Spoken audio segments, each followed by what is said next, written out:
Well, hello and welcome back to our second video in our two-part series. In the first video, we talked specifically about the praise team, how to effectively use a praise team, how to create an effective praise team as well. Now in the second video, we're going to deal specifically with vocal blend.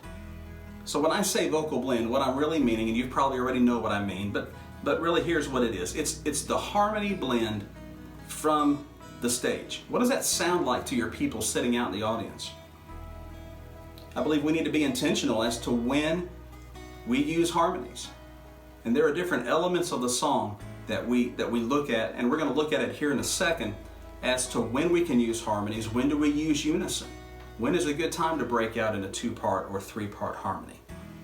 We're building the song. Think of building the song as taking your congregation on a journey. We're climbing the mountain. We're trying to get there. And we're using this plan to help our congregation in worship as well. So be sure to plan out the harmonies in advance. Think about it as you're preparing for your worship service, and even before rehearsal time, plan out your harmonies. Think about how you're going to use them and what's the most effective way to help your congregation along. So for example, like I talked about a minute ago, when do we use unison? When do we use two-part harmony, three-part harmony? Are there times that we can use solos in worship as well? Absolutely, there really is. For example, I love to use a solo on certain songs that may be a little more difficult for the congregation to sing on the verses, but perhaps the chorus is just so strong and so singable, and the people are really going to get into the song as well. And a prime example of that when to use a soloist in worship is on the song Revelation song. The verses, very familiar, but maybe some of the verses are a little more difficult for the congregation to sing along with. I love to use a solo on the first verse of Revelation song. I love to use a soloist on What a Beautiful Name It Is. There are certain parts of that song when a solo voice is just so pretty, and it just kind of helps bring out that part of the song and the message of the song as well. A lot of times when we're talking about breaking down the harmony parts within a song, when do we use unison, harmony parts? Here's kind of what I want to give you today, something to think about.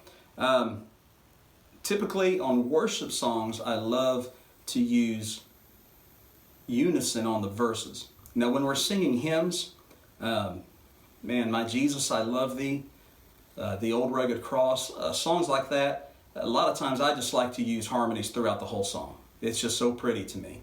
And even solos on hymns can bring out and highlight certain parts of the song as well. Something to think about anyway. But when we're doing praise and worship songs in particular, a lot of times I like to go with straight unison on the verses. Kind of starting off at kind of like a beginning level, as if we're just starting off on the journey. Some songs have pre-choruses. So on the pre-chorus, sometimes, depending on the song and what's going on, I like to bust out into two-part harmony. Sometimes.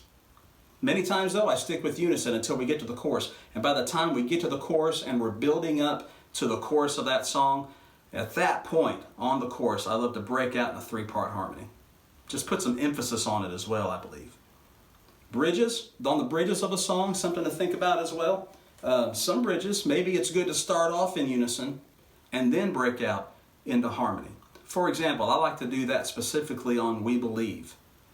On We Believe, when we get to that bridge where it says, let the lost be found and the dead be raised, and we go off with some strong unison, and then by the time we get to the middle part of that bridge, and the gates of hell will not prevail, man, I love to break out in a three-part harmony, and just the band is built, and the intensity of the song is so big right there. Using harmonies at the right times can enhance your worship service as well on the song. Well, let's talk about different elements of vocal blend, and worship leaders, what your part is in this as well. So elements of vocal blend. Worship leader, here's one thing you need to be, and I'll just put it out there to you. You need to be a great listener. You need to be able to pick out the parts and to hear not just the parts, but be able to hear what is not right about this mix right now. What is it that's not sounding right? You know, worship leader, here's something you need to know. you need to know that you have the right to lead. That's what you're there for. Don't be afraid to step up and take the lead in your rehearsals. Your band needs you. Your praise team needs you. Your audio and tech team, they need you. They need you to step up and give them direction as to what we want to do today in this worship service. So don't be afraid to take the lead and to let them hear what you want to do with the worship service. You know, reading notes in music is a good thing, and it helps in many cases, but it's not always necessary when dividing out the parts. You know, there are many times when we're singing a song in which, when it comes to our voicing, you know, where we'll have the worship leader on the melody, and then I'll have the female soprano voice on the high melody as well, and then we have the tenor part and the alto part in between. Now there are some cases, maybe when we do a key change to another song, in which the song may be a little higher for the melody as the worship leader is singing, and I don't want that soprano voice to be so high that it sounds like they're shaking in the rafters. So there are times when I have the sopranos come down and sing the higher harmony part. And that may take some time and some practice for some people. You know, if you've got a good ear and can sing the different parts by ear, you know, feel free to go ahead and make a practice track for your praise team. I've done that in the past, and it's just something that I think can be helpful and can be useful for your praise team. You know, so consider the voicing of the songs. Like I said, when the melody of the song is a little higher, then I bring the sopranos down to the higher harmony part, and the altos come down to the harmony part just above what the worship leader is singing on the melody. So consider your voicing. A lot of times that comes into play with Chris Tomlin songs. I love Chris Tomlin songs. I think he's one of the great worship songwriters of our generation. But Chris Tomlin, when he sings his songs on his worship projects, his voice is higher. He has a higher tenor voice, and so when he records those songs, they are higher than what I want to do with our congregation and in worship. So I'll do it in a lower key. So consider that. What is the right key? What is the right key in which is good for your congregation? You know, I don't ever want the melody to be so high that the men in our congregation can't sing with it.